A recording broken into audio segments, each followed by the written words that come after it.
Welcome to Cancer and Peace. My name is Sean Stewart. I'm here with our host, Peter Scalzo, and on for another episode. And well, welcome one. It's in the 90s outside right now. Yeah. We're both sweating because the air conditioner warm up here. hasn't caught up yet up here in the recording area. Not really. So if you see my head shining a lot, it's because the sweat is starting to pour out. Yeah. Or our faces, everything. Yeah. But it's good to be back and to catch up a little bit on the space. And you recently had a conversation on something that's a recovery concept of higher power. And so we wanted to just talk about that. I don't know that we actually have done this in the recovery. We talked about your higher power. Yeah. We talked about a little bit around it, but I don't think we've ever directly addressed this, but it's a huge recovery concept. And I have a buddy of mine who's in AA, and he will tell you that the people that succeed in AA have embraced the need for a higher power. And I think we see that in the CR space that we've been involved with of recovery. So let's jump in a little bit and hear some thoughts. What I was doing either yesterday or the day before was just listening to a podcast, just a general podcast. And the podcaster was saying how much of a value it is. It was for men, the podcast, but how much of a value it is for us to have a higher power. So I thought, well, that's a good topic to talk about in the cancer space or any wall that you're facing. I'm curious why. Right. Yeah, the big why. I mean, that's got to be the question. Is like, why is this concept so big? Why does recovery make such a big deal? Of the need to have a higher power, a power greater than yourself. Right. I know we put words past that. It might be just interesting to discuss that a little bit too. Yeah. I think, at least I got into recovery during a marriage crisis, and I was in a place of deep hurt. And so there was a recovery specialist who was actually counseling me and my wife. Mm-hmm. And so that individual had said that I had a lot of issues. We had taken personality tests. I think I failed mine, if you can fail a personality test. But I got into recovery. That was my on-ramp. And then a Christ Center recovery, celebrate recovery was starting at church at the same time. Mm-hmm. And that was being led by our buddy Johnny D. And so one of the things was there was so much, it was my cancer journey, my marriage, and my kids. There's so much just like a tornado circulating around me that I had no control over.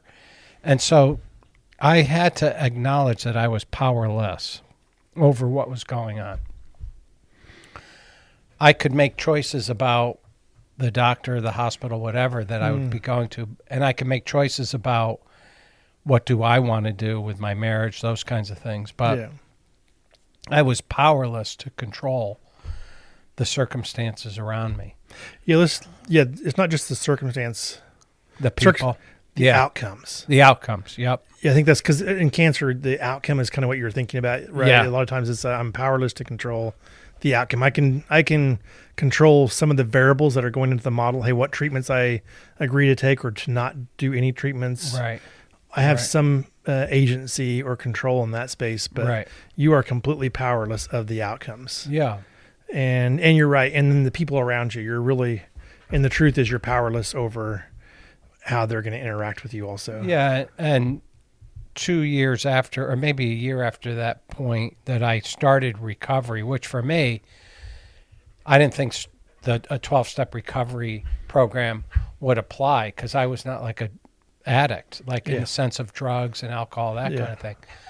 I discovered that I had an addiction to people, which is a codependent thing, but it wasn't like one of the traditional addictions. And so I ended up entering this program, and I happened to be a Christ follower, and it was Christ-centered.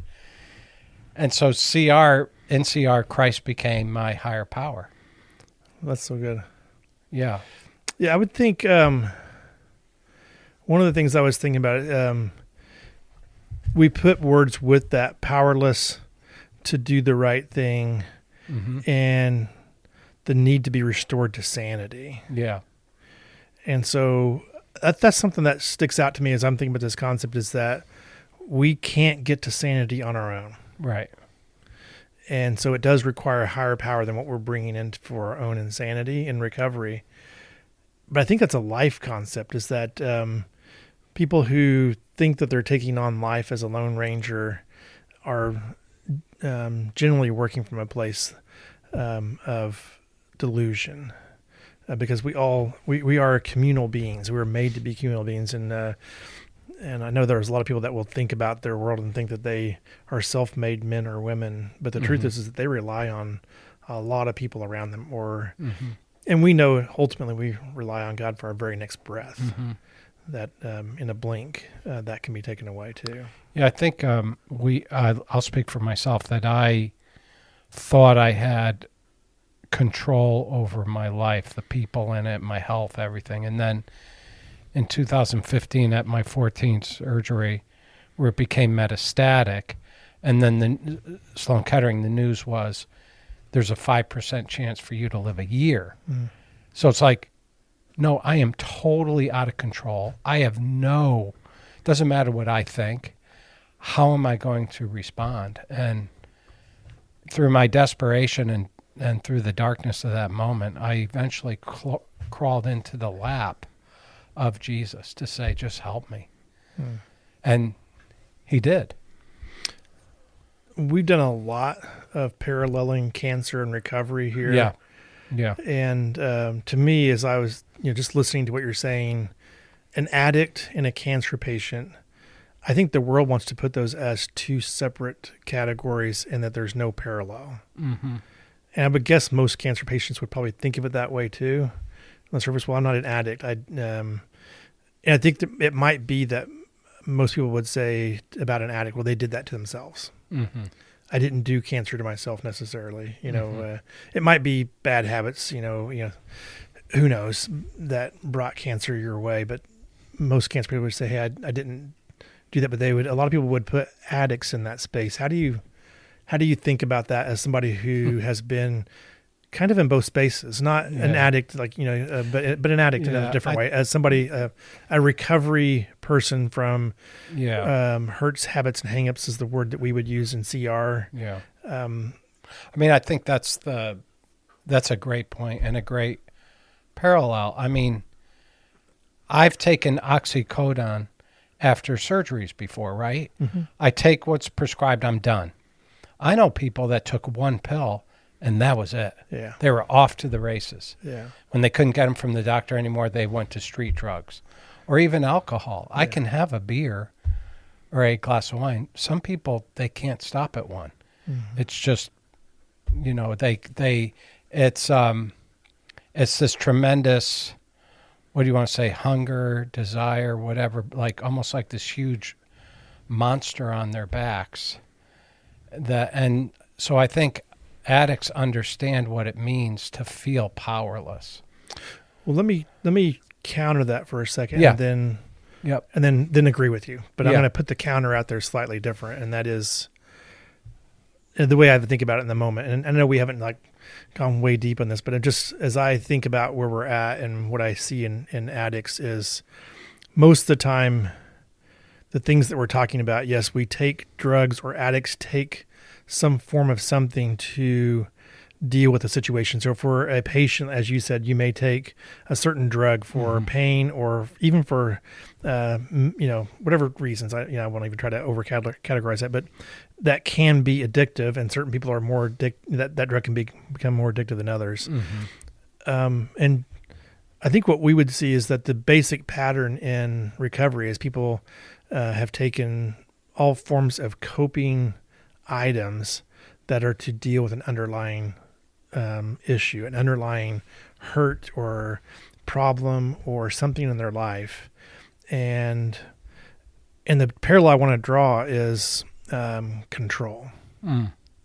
It's when we take and we don't embrace this practice that these things are out of my control, and that I actually need to point to a higher power who does have the ability to control, both in the recovery space and in the cancer space. It's very similar. It's like you start on something to manage a real thing in your life, and you may find that you have no control at all over that. And generally what we talked about is like, you don't really control your circumstances, and you don't control the outcome, and you don't even control the people around you. You Right. get to make decisions on some variables of what treatments, what something in your life. You have a subset of decisions that you can make around that, but not control. Yeah. And there's a strong parallel. And so I'm looking at this going, yeah, addicts are dealing with trying to generally, and I think there's different categories, but we see a lot of this is that addicts became addicts because they were trying to control a certain kind of pain in their life, a certain kind Yeah. of circumstance in their life. Yep. And they became even more out of control. Mm-hmm. And I think that's the parallel I put back in this space, is the more that you try to control, the more out of control I think a lot of times things become. Mm-hmm. Yeah, that's good. Did you want me to respond to that? No, I'm just actually, Yeah. I was enjoying the awkward pause. Sometimes yeah. for those of you guys, it's really hot in here. Just so you it know. is. And for those of you guys who are watching on video, I have brought up my 1-year-old. We'll call him a puppy still. 1-year-old Humphrey is with us, and he's a bit out of control. He's walking around doing stuff, and I'm kind of giggling about it as we're going, because he's in the podcast space. I can stop and try to correct him to control him, but we're just letting him be out of control. I'm going to get a little bit biased for a moment. Yeah.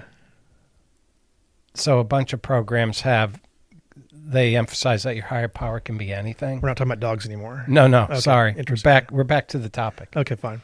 But a lot of programs have that a higher power can be anything. And I'm going to talk about the value of having Jesus as my higher power, because I knew a lot, not only about Jesus from the scriptures, the type of person he was on earth and God in the flesh, all that, but then I had experienced him and his love and power and healing and all that in my life. So yes, he's a supernatural for me. He's a supernatural higher power. Mm-hmm. And I mean, he's rescued me in ICU before hospitals where my outlook completely changed. The medical situation at that point hadn't changed, but my outlook changed completely because of him reaching in and bring his presence into that situation. And I called that a stripping down, because it's like, I think Jesus wanted to do a work in my life. I'm a pretty prideful dude, and I think he stripped away a lot of stuff. I mean, I was huge incision in a hospital thinking I was going to pass, and he showed me his love and power in that place. That was life-changing for me. That's cool. Yeah, I mean, I have similar feelings and expressions about Yeah. this. I was thinking about the foundings of 12-step, and it has Christian roots. Yeah. With this belief that and higher power being Jesus Christ himself was really important to this journey. And I like the fact that even in AA today, there's an understanding that's also been given, though, is that to make that doorway wide, they're not trying to force Jesus down people's throats. Yeah. And I think that's there's nothing wrong with that. Yeah. Letting people choose what they believe and what their journey is, what their higher power is, or what they, how they want to embrace their higher power. And so there's a level of healing of having enough humility and enough sanity to say, I need a higher power. It's out of my control. My life is, this is bigger than me. Mm-hmm. And so I think there's a layer of healing there. But you're describing, hey, what if you pointed to where real power was at? Mm-hmm. What if you pointed to something something that actually did have the power to either, we use this idea as like you said the other night, and Peter just spoke at our annual gala and told about his 21-year cancer journey in front of 150 people. It was really cool to be there, and you shared I talked too long. almost like an hour on your story, which is pretty. Was it that long? No, I know. I'm just pushing your button now. Yeah. It was really cool to be a part of that and to hear you. But you said something. I'm pretty sure it was in that you said that those decisions about cancer filtered through God's hands. Yeah. Meaning the one who had the power. Yeah. That the fact that cancer came to your door at a young age in your 40s was filtered through God's hands. Yeah. And there's some level of processing that statement is like, and then there's the other side of that is, so you could say, hey, he let this happen to me. He didn't protect me from that. And then if you later on look, he did protect you. And in this idea that there's a higher power who does have the power to say yes and no, and he has his reasons, and can you be sane enough to accept that? Right.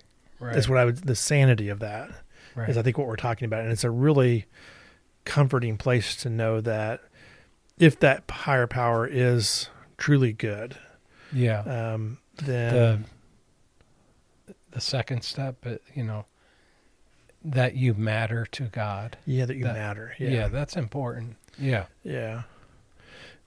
But there's no step that says God's not going to let us die. Right. We all know that the Bible says it's appointed once for man to die. That's going to happen. And so why he chooses when and the timing or how it's allowed to happen will be a mystery for all of us. Yeah, and I think it is a mystery, right? And I don't understand why I'm still alive, because everyone else I know of in my circle that was diagnosed with the same cancer is not. So I don't know what purpose that is. And I don't take any pride in that. It's just God's hand. He has a greater purpose than I understand. Well, we've finished so many of these podcasts, but I would sometimes like to just take it back to the title, because that's cancer and peace means something. Well, how do you have cancer and have peace? And it is this idea that you're putting out there, if you can let go of control and then point your life towards a higher power. And if that higher power is Jesus, there's real peace there. Yeah. Not because he's going to give you the outcome that you want necessarily. Right. But because it's going to filter through someone who you matter to, his hands.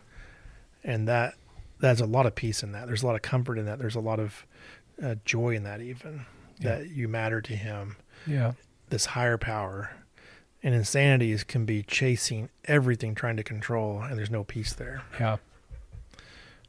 Yeah. Yeah, because for me, acceptance of my cancer journey, to accept it, grieve it, accept it, and then know God has a purpose in it, are two very important concepts in traveling this journey. Yeah, it's been big. I think this acceptance and purpose. Yeah. Because they both bring peace. They do. But it's not just accepting that life is bad. In this case, it's accepting that this higher power, that you matter to them is part of it. The Serenity Prayer has something in it like accepting this world as it is, not as I would have it, kind of thing. And it's like, now the DNA genetic stuff has come through, and because back when I was diagnosed, they didn't have the technology. Yeah. And so recently I got a report that said a tumor suppression gene was turned off for me. And it was not hereditary. They called it sporadic. They don't know why.